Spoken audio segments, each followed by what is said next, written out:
She marched into HR, ready to burn the whole company down. He just took her clenched fist and kissed it.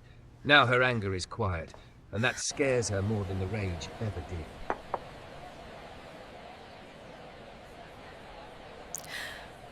Before we dive in, make sure to hit subscribe, tap like, and share this video.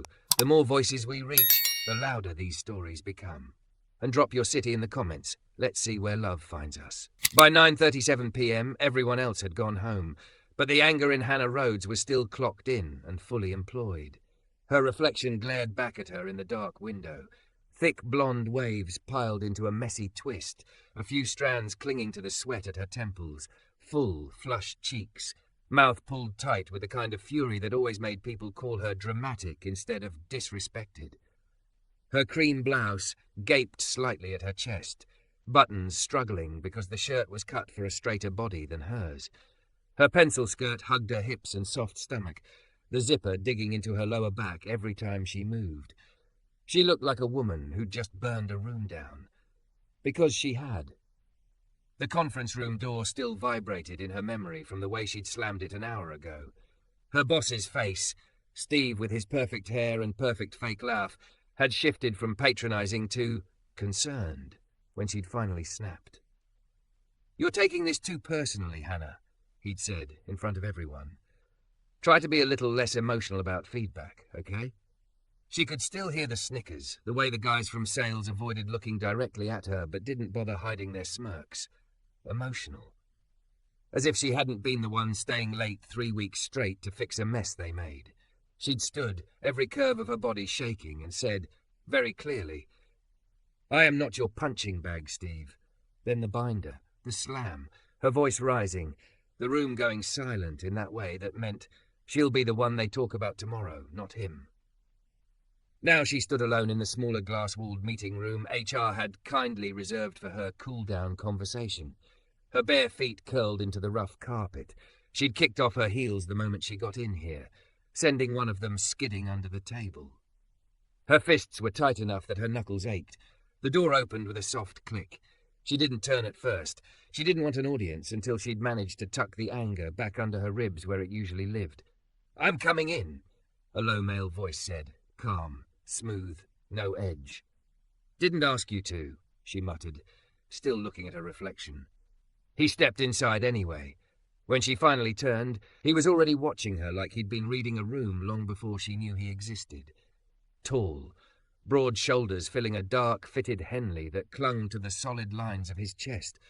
Deep brown skin that caught the overhead fluorescent light with a soft sheen, close-cropped hair, trimmed beard framing a mouth that looked like it chose words carefully.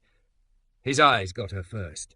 Warm brown, steady, patient in a way that made her feel like a storm standing in front of a shoreline that refused to move. "You're Hannah," he said, not a question. "And you're the punishment, I'm guessing?" She shot back. HR's latest attempt at de-escalation so they don't get sued. A corner of his mouth lifted. "Elijah Carter," he said, crossing the room with a measured pace. "Conflict resolution specialist. HR called me in this afternoon. I'm not your punishment." "Sure," she said. "You're my opportunity for growth, right?" He didn't flinch at the bite in her voice. He just pulled out the chair opposite her and sat down, big hands resting loosely on the table, fingers long and relaxed. No notepad, no laptop, just him. "You don't have to sit," he said quietly. "You can pace, stand, scream quietly into a cushion, however you need to exist right now. My job isn't to make you smaller. It's to make sure your anger doesn't eat you alive while everyone pretends it's not justified." Her laugh came out harsh. "You think my anger is justified? You don't even know what happened." "I know what HR told me," Elijah said, "and I know what they didn't say, which is usually where the truth lives." She folded her arms, her breasts pushing against the buttons of her blouse, the fabric pulling a little too tight. She felt exposed, not because of skin, but because those eyes weren't sliding over her body like most men's did. They were here, on her face, on her. "Let me guess," she said. "They said I yelled, slammed things, behaved inappropriately in a professional environment." "Yes," he said. "They also said you've been running point on accounts that were never yours, fixing numbers you didn't mess up, and taking calls at midnight while certain people get credit for your work." That part didn't make it into the official write-up, but your HR rep rolled her eyes a lot while she forgot to mute herself. Despite herself, Hannah felt the corner of her mouth twitch. Elijah watched it like it mattered. "Why are you really angry?" he asked. She scoffed. "You want the PowerPoint version or the unfiltered version?" "Whichever one doesn't lie," he said. Her throat tightened. She looked away, out at the dark office, rows of empty desks, the faint hum of air conditioning. Her own reflection, thick thighs, soft belly, full chest, all the curves she'd learned to armor with hard words and an even harder work ethic. "Because he embarrassed me," she said finally. "Because he did it in front of everyone. Because I clean up his messes, and he calls me too emotional when I don't smile while I'm doing it." She swallowed, jaw clenching. "Because every time a woman like me gets angry, we're the problem. Too loud, too sensitive, too much. Meanwhile, men throw chairs in boardrooms and they're called passionate leaders." Her voice fractured on the last phrase. She hated that he heard it. Elijah didn't say anything for a moment. He just watched her, not dissecting, witnessing. "Can I ask you something?" he said softly.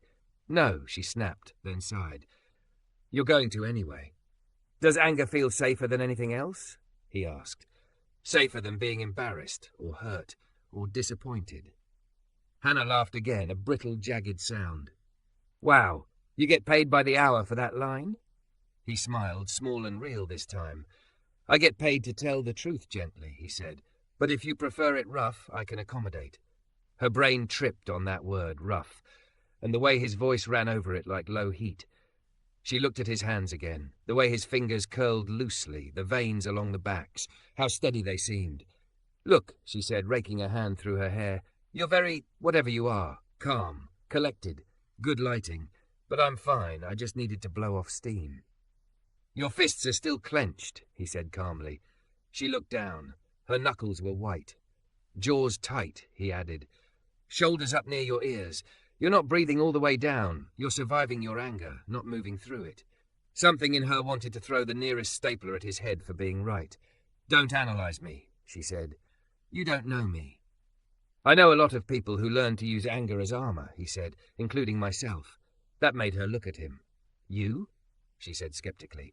"You seem zen." "I wasn't always," he said. "I used to be a walking, talking explosion. Where I grew up, if you didn't bite first, you got eaten.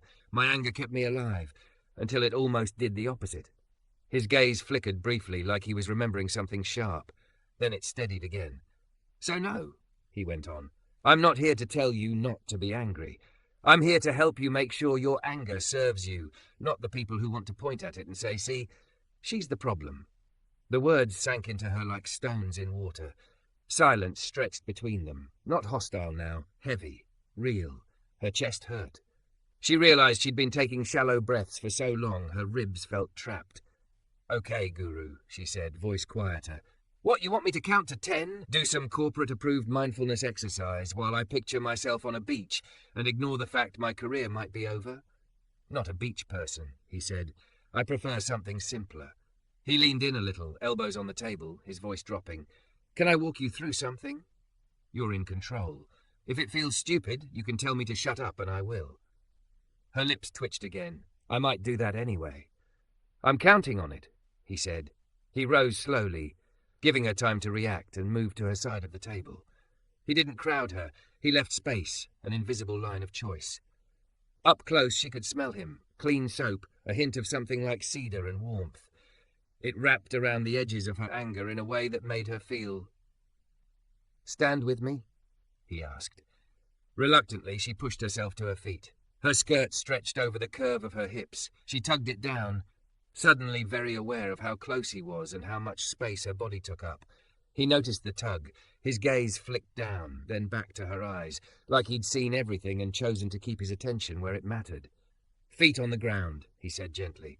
"Feel the floor. For a second, forget the meeting, the emails, Steve. Just here. Carpet under your toes. Can you feel it?" She shifted, her bare feet pressing into the rough fibers. "Yeah, good," he said. "Now, unclench your fists." "I'm not."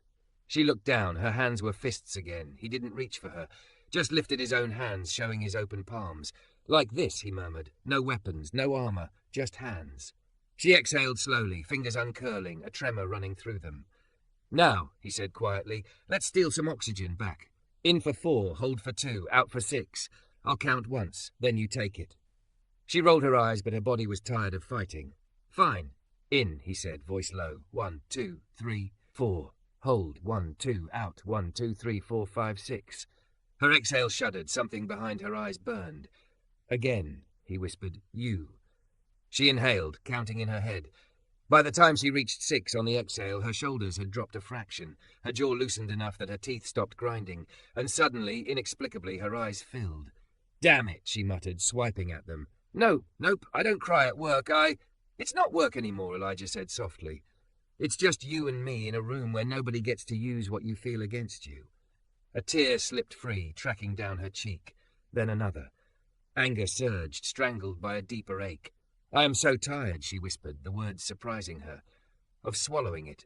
Of smiling. Of pretending comments don't hurt. 5 years of doing everything right, and the second I raise my voice, I'm the problem. He didn't rush to soothe her. Didn't say it would be okay. He just stood there, breathing with her, letting her anger unravel into something raw. When she finally looked up, his eyes were darker, softer. I'm sorry they did that to you, he said. I'm not sorry you refused to take it quietly. Her throat closed around a sound she didn't recognize. I was ridiculous, she said, but it came out small. You were human, he countered. Silence again. Her fingers twitched at her sides, wanting something to hold, something to anchor to that wasn't the heat boiling in her chest. Hey, Elijah said gently, can I try something? It might feel strange. If you hate it, I stop. You're cool. She swallowed. You're very consent-forward, you know that? That's not going to be the worst thing you say about me, he said, a hint of a smile. Is it okay? What is it? She asked, heart thudding. He glanced at her hands. Your body is still waiting for a fight, he said quietly. Sometimes it helps to give it a different signal. He lifted one hand, slowly, clearly, giving her all the time in the world to step back. She didn't. His fingers closed gently around her right hand. His palm was warm, steady, dwarfing hers. The contact sent a jolt up her arm, a crack in the shell she'd built around herself. Okay? He asked. She nodded, breath stuck somewhere between her ribs and her throat.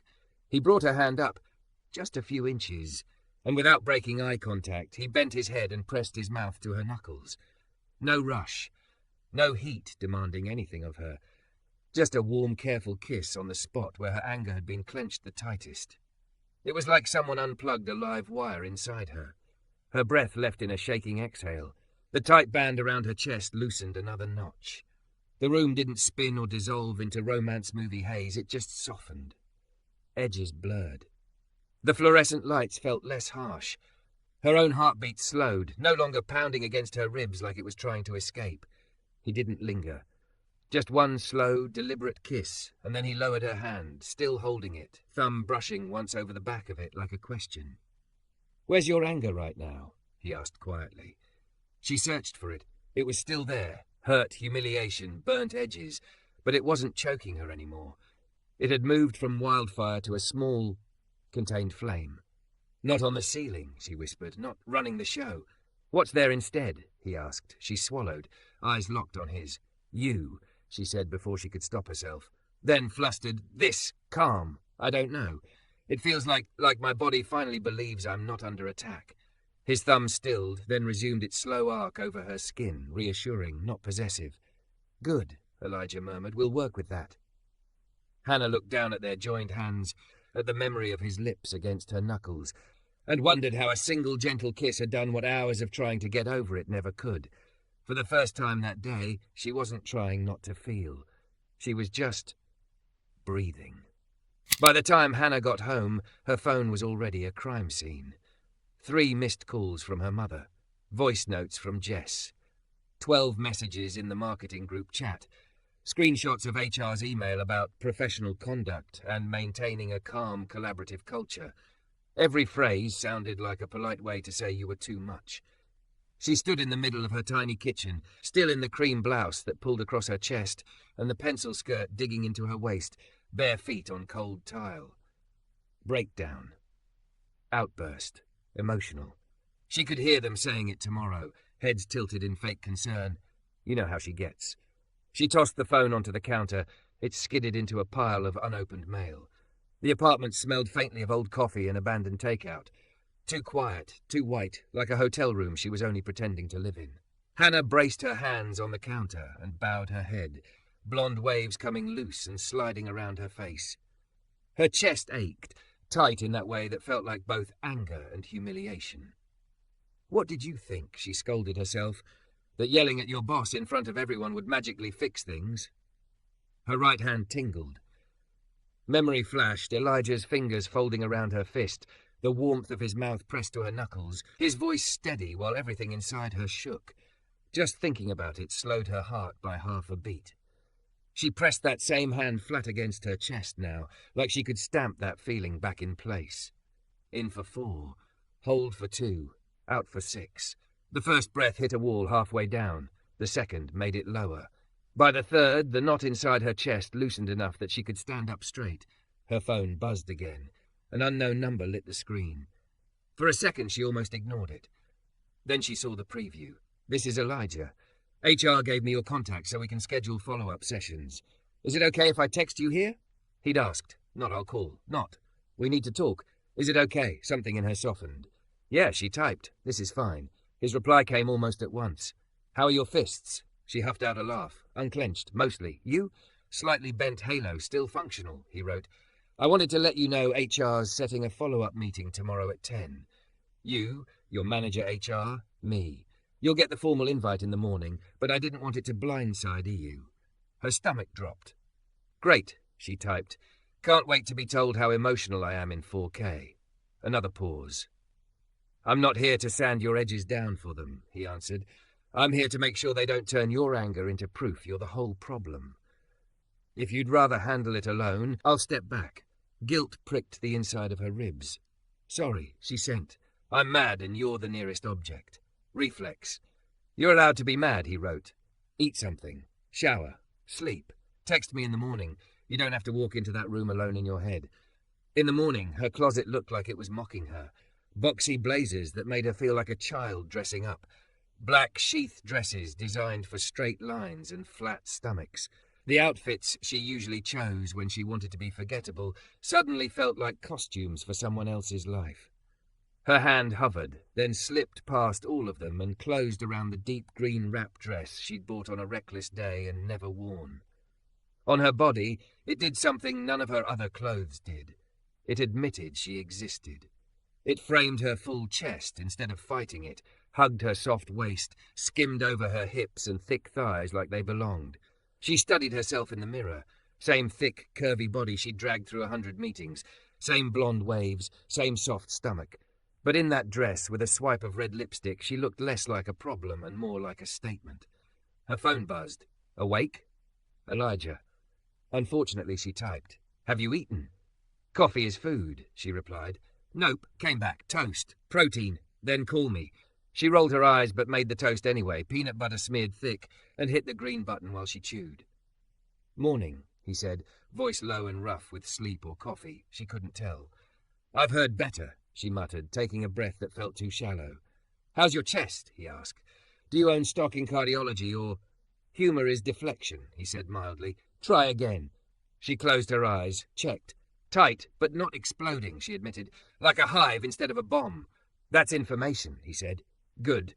What do you want when you walk out of that room today? Not what you think you're allowed to want. What you actually want." She paced between her couch and coffee table, the dress swishing around her thighs. "I want them to stop acting like I'm unstable because I refuse to swallow being disrespected," she said slowly. "I want it on record that what Steve said was out of line. I want to keep my job without needing to disappear to deserve it." "Good," he said. "Now what don't you want?" "I don't want to grovel," she said immediately. "I don't want some fake apology where I say I'm sorry I made people uncomfortable and promise to smile more. I don't want us to pretend the only problem is my volume." "Okay," he said. "So that's your internal checklist. Every sentence you're tempted to throw in that room, ask, does this get me closer to what I want, or does it hand them ammunition?" "And if I blank?" she asked quietly. "If I go back to shaking and saying it's fine when it's not, then you look at me," he said. "I'll remind you where your feet are." Her throat tightened. You really believe I'm not just too much? There was a pause, softer than the others. I believe you've been carrying twice the weight for too long, he said. Yesterday was the first time you stopped pretending it wasn't heavy. That isn't too much. That's human. The HR conference room was an icebox. Hannah sat at one end of the table, the green dress a strip of colour in a sea of navy.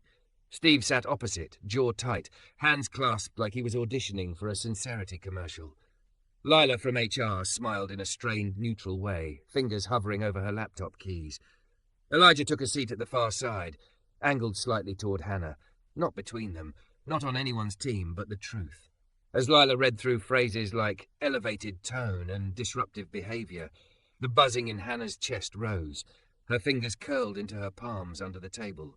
She looked at Elijah. His eyes met hers instantly, calm and present.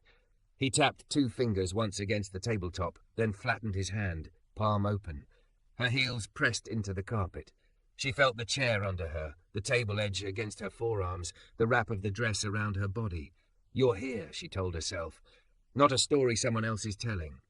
When Lila finally said, Hannah, would you like to respond? The silence was so thick she could hear her own heartbeat. I'm not going to pretend I handled that perfectly, she said. Her voice shook on the first word, then steadied. I raised my voice. I slammed a binder. That's mine. I own that. I can do better. Steve exhaled like he'd been waiting for that line. Hannah's jaw tightened. But that moment didn't appear out of nowhere, she went on. For months I've been taking on extra work off the record. I've been corrected in front of the team for mistakes that weren't mine. Yesterday, when I pushed back, my reaction was labelled too emotional in front of everyone. She met Steve's eyes. That word gets thrown at women a lot, especially women who don't fold neatly into a quiet, grateful box. Lila's fingers started moving over the keys. Elijah didn't say a word, but his attention on her felt like a hand between her shoulder blades, holding her upright. I'm not apologizing for being angry about disrespect, Hannah said. I am willing to work on how I show that anger here. Both can be true. I want clear boundaries on feedback, and I want to stop being talked about like a walking cautionary tale because I refuse to smile while being dismissed. Her pulse roared in her ears. She took one full breath, in for 4, hold for 2, out for 6. Her shoulders dropped a little. No one jumped in, not even Steve. By the time the meeting ended, nothing was perfect. But there were concrete steps, an adjustment to her workload, a commitment to address public criticism, a check-in scheduled for a month instead of a warning form slipped across the table. Walking out into the hallway, Hannah's legs felt like they belonged to someone who'd just run a race uphill. She leaned back against the wall, the smooth paint cool against her shoulder blades, head tipped back. Her anger was still there, but it wasn't clawing. It was breathing beside her, tired but upright. She heard the door open and close. Elijah stopped a respectful distance away. You did that, he said quietly. Not me. She let out a breathy laugh. I almost hurled a chair when he said we should move on and not dwell, she admitted. I know, he said. You didn't. Their eyes met. The fluorescent lights hummed. A printer whirred somewhere down the hall. I didn't know I could feel all that and not explode, she said. That I could be that angry and not ruin everything. His gaze dropped briefly to her mouth, then came back. You didn't ruin anything, he said. You told the truth without handing them your throat. That's a skill, not a fluke. Her right hand lifted between them before she could second-guess it, fingers curling slightly like it remembered where they'd been the night before. About yesterday, she said, throat dry. When you... She trailed off. His eyes darkened, but his voice stayed soft. Do you regret it? She swallowed. No, she said. I can't stop thinking about it. His jaw flexed once. Last chance to tell me this is too much, he murmured. Her heart hammered. Don't you dare stop now, she whispered. He reached out, slow enough that she could have stepped away. She didn't. His fingers wrapped around her hand again, warm and sure. He lifted it, eyes never leaving hers, and kissed her knuckles once more. Gentle, deliberate, like he was greeting an old friend instead of fixing a problem. Her lungs remembered how to work. The buzzing in her chest sank from siren to low, steady hum. Where's your anger now? He asked quietly. She searched for it. Right here, she said. But it's sitting next to me instead of driving. His mouth curved. Good, he said.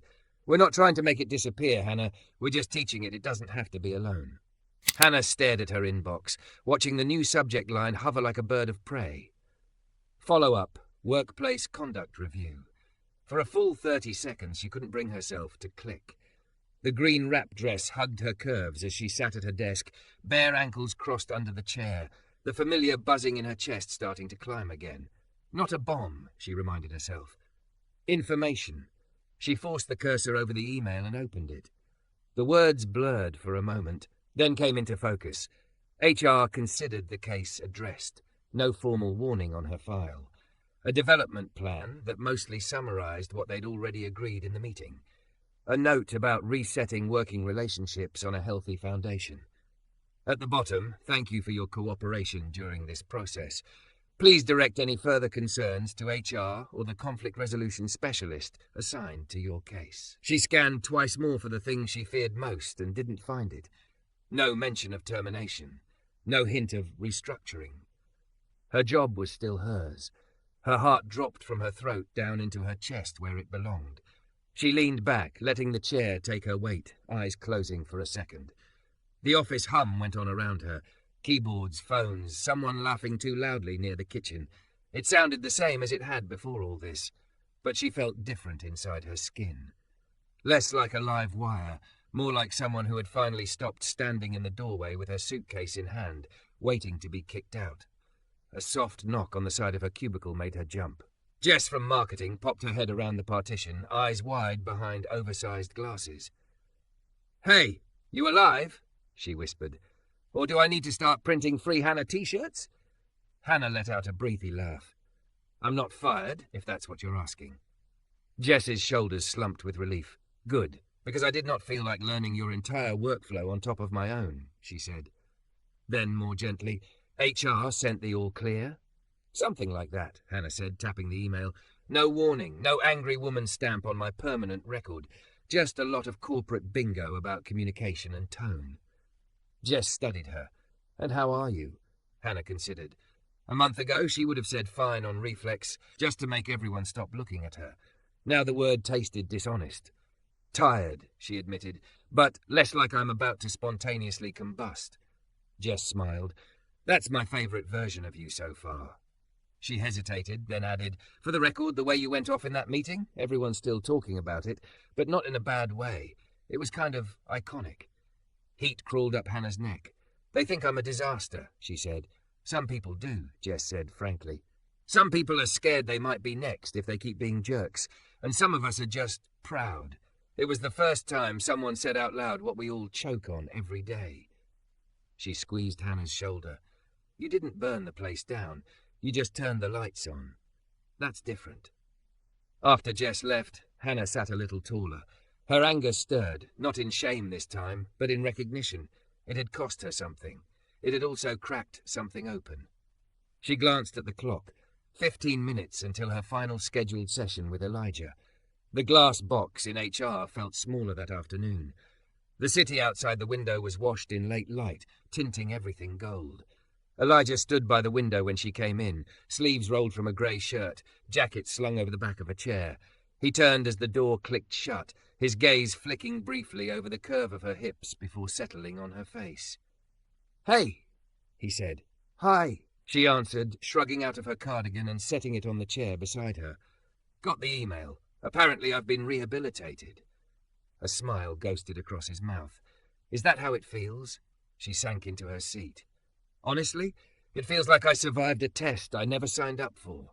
She paused. "But yeah, I'm still here." They went through the motions at first. He asked about concrete things, how the new workload distribution was playing out, whether Steve had backed off the patronizing remarks, if HR's promised training on gendered language and feedback had materialized yet. She answered, surprised to hear herself sounding measured instead of bitter. Steve had been awkward but quieter. HR had actually booked a workshop with an outside facilitator. Her team had stopped making jokes about her temper to her face, at least. "And in here?" he asked, tapping lightly over his own chest. "What's changed?" She considered. "I noticed the spark earlier," she said slowly. "When someone talks over me or dismisses an idea, I feel it flare, But instead of swallowing it until I explode, I catch it. Decide if it needs words or just an eye roll. Sometimes I choose to let it go on purpose, but I don't stuff it down and pretend I'm fine anymore. His eyes warmed with something that made her stomach flip. That's huge, he said. You taught your anger, it doesn't have to scream to be heard. She snorted. You helped, with the breathing, the whole where are your feet thing. She hesitated, then added, and the other thing. His jaw flexed just once. We need to talk about that, he said quietly. The buzzing in her chest ticked up. That sounds ominous.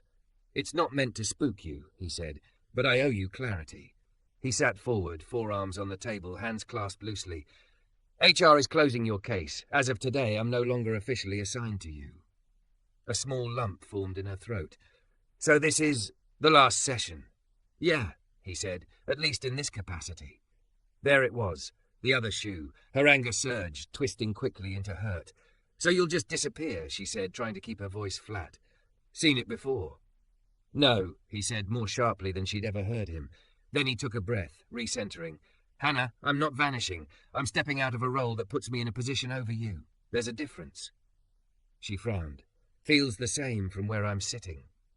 I get that, he said. When HR pulled me in, you were a case file with a name. Then I watched you refuse to swallow disrespect even when it terrified you.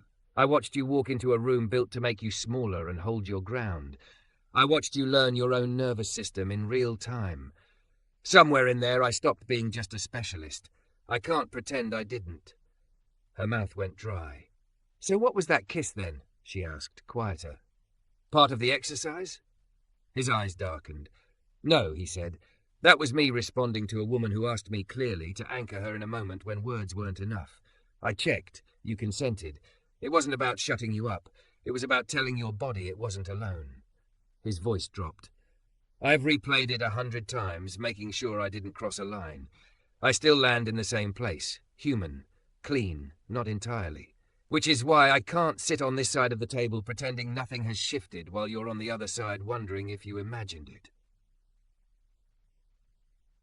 Her anger softened around the edges. Underneath it, she found something else. Relief that he was naming what she'd been afraid to say. So what are you doing? She asked. I'm drawing a line where there should have been one sooner, he said. From here on out, if you ever reach for me, I don't want you wondering whether I'm showing up because it's my job or because I choose you. I won't be the company's guy in between you and HR anymore. I'll just be a man you met in a crisis who couldn't stop thinking about you afterward. Heat flared in her face. Part of her wanted to fling the nearest notebook at him and shout, how dare you walk away just when I started trusting you. Another part, quieter, heard the respect in what he was doing. He was taking his hands off the steering wheel of her story. So this is goodbye, she said. It came out rougher than she meant. It's a pause, he said, on this structure. You get to decide if there's anything after it.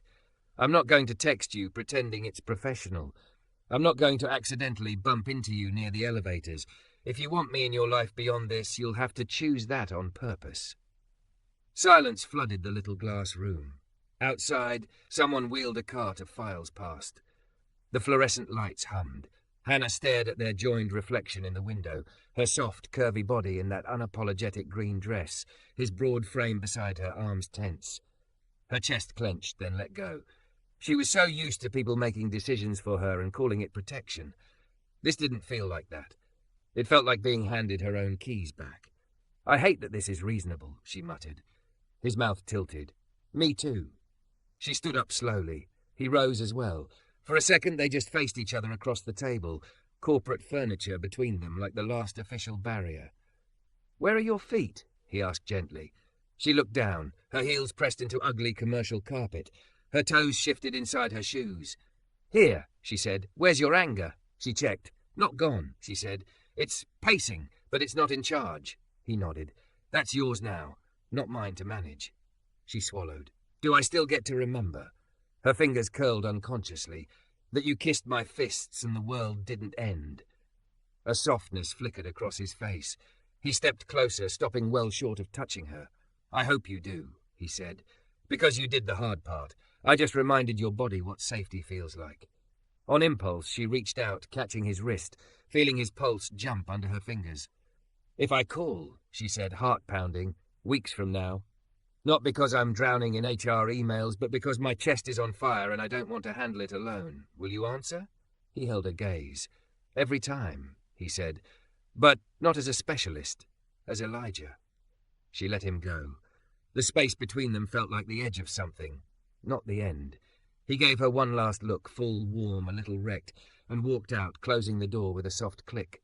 For a long moment she just stood there, breathing. Her anger rose, wanting to label this abandonment. She let it speak. Then she looked at the empty chair he'd occupied and realized it didn't feel like being left in pieces.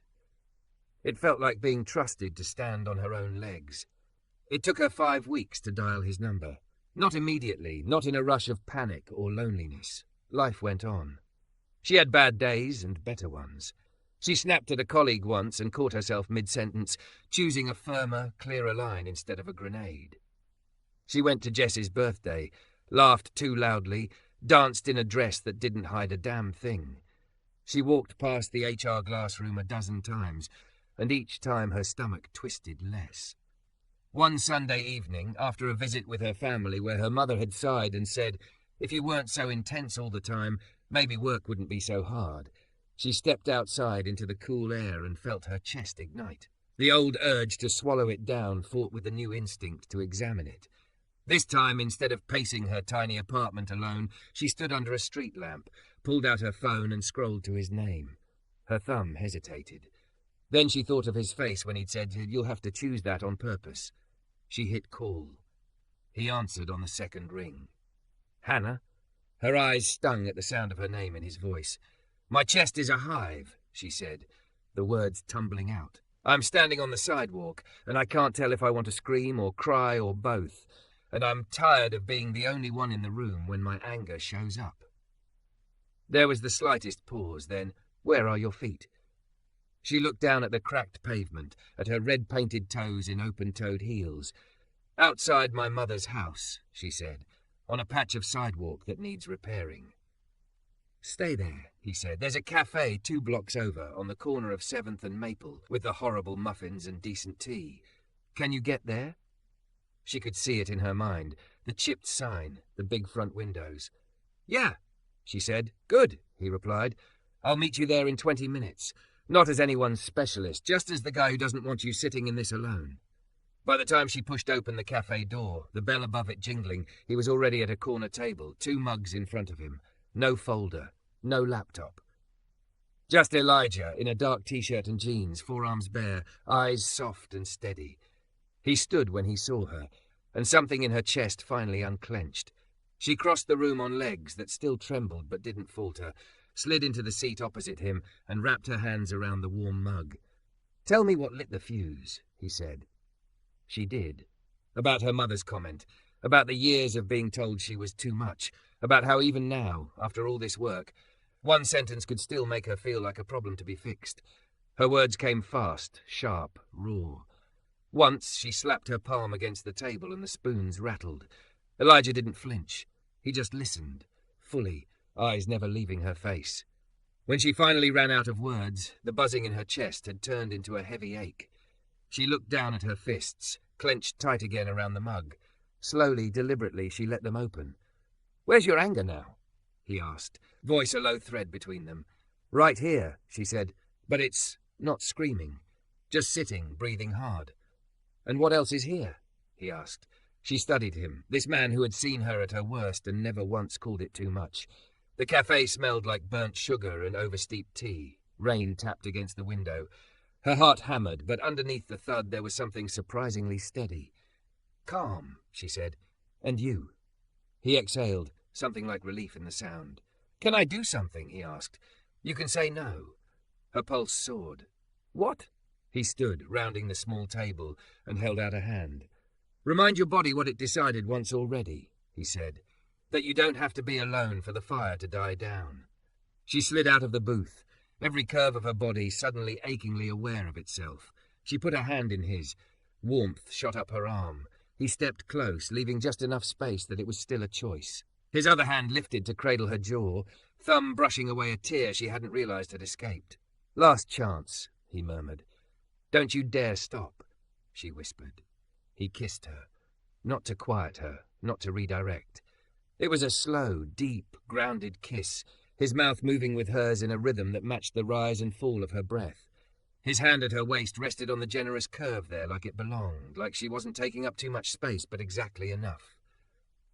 Her anger rose, hot and sharp, and then, like before, it changed shape, melting into warmth that flooded her instead of burning. When they finally broke apart, foreheads touching, both breathing a little harder, he smiled against her mouth. Still angry? He asked. Always, she said, a wet laugh shaking through her. But it's not driving. Good, he said, because I never wanted to erase it, Hannah. I just wanted you to know you can stand in it and still find calm. And if you want me there while you do, I'm in. For the first time, calm didn't feel like being told to settle down. It felt like being held exactly as she was, a thick, curvy woman with a too loud laugh and a fire that finally belonged to her. And as she leaned back into his next kiss, she realized he hadn't kissed her anger away. He'd kissed it, seen it, stayed with it, until what was left between them was not silence, but a fierce, steady quiet that felt like coming home.